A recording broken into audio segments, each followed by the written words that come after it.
right, let's look at interpretations of graphs. So if you look at this given graph here, it gives us a years since planting on the x-axis and the height of a tree in feet on the y-axis. Okay, then it has this line, it gives us 2 points on the line. Okay, so let's look at the first question. Explain what the railroad quantities, the slope and y-intercept represent. So let's start with the y-intercept. Okay, the y-intercept is the height of the tree when it was planted. Okay, year zero.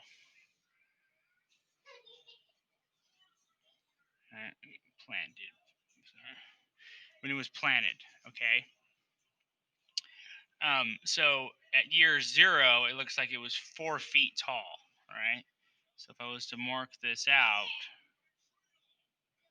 0, 4. Okay. Now, what does the slope mean? Okay. Well, if I was to draw in a right triangle here,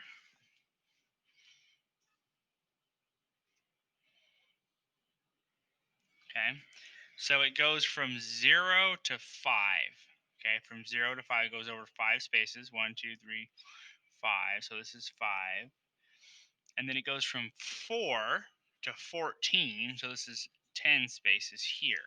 Okay, so this is years and this is feet.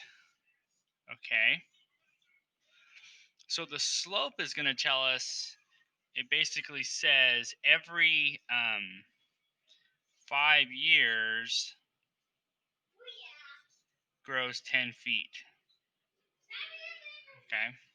So then it says calculate the unit rate. So basically what they want is this denominator to be a 1. So I'm just going to divide these. So I'm going to get 2 feet for 1 year. Okay, this one divided evenly. So that works out really nice. Then it says write an equation.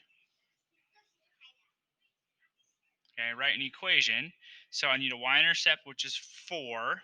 And I need a slope. So this would be f of x equals 2x plus 4. Okay. All right, next one.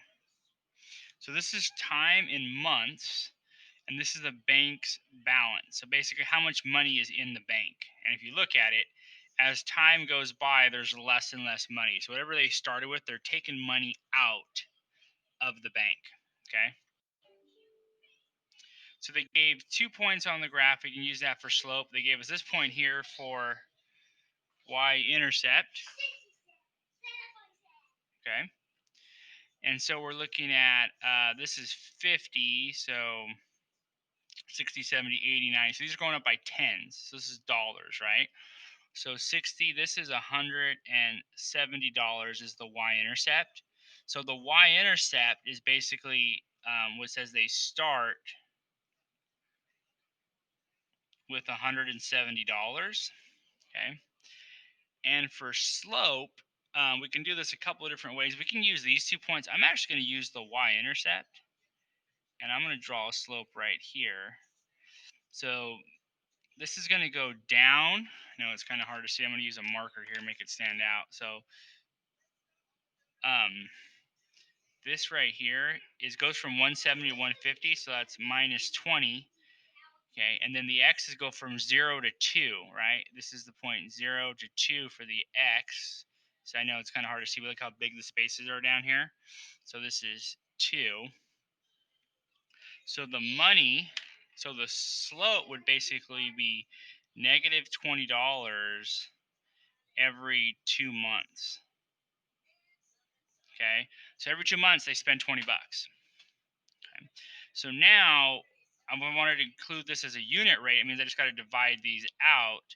So it would be negative $10, right, every 1 month, because I just divide the top number by the bottom number. Okay. And then I can write an equation and say f of x equals the slope, which in this case is 10, right? 10 divided by 1, x, plus the y-intercept, which was $170. Okay, and sorry, this was negative 10, right? Negative 10, because it's going down. Okay. Next one. So we're here looking at the x-axis is gasoline in gallons, so how many gallons, and then distance they can travel basically on that, okay? So they're starting at 0, 0, so my y-intercept is 0, 0, so that's nice, okay? So what does the y-intercept tell me? Well, if you have 0 gallons of gas, right, if you have 0 gallons of gas, you are going to go nowhere, okay? 0 gallons of gas goes 0 miles. That's what the y-intercept is basically telling me, right? 0 gallons of gas goes 0 miles. Okay. Now the slope tells us how much we can go. Okay. So I'll go ahead and use these 2 points here. So if you look at the x's, it goes from 2 to 4, so that goes up by 2, and that's gallons. And then it goes up from 44 to 88, so that goes up 44. So that's 44 miles. Okay. So the slope is going to be, you can go 44 miles on 2 gallons of gas. Okay, if I wanted to get a unit rate, I'll divide the top one by the bottom one. All right, and I get 22 miles per 1 gallon. Okay, and then to write my equation, it's going to be f of x equals 22x plus the y-intercept, which is 0.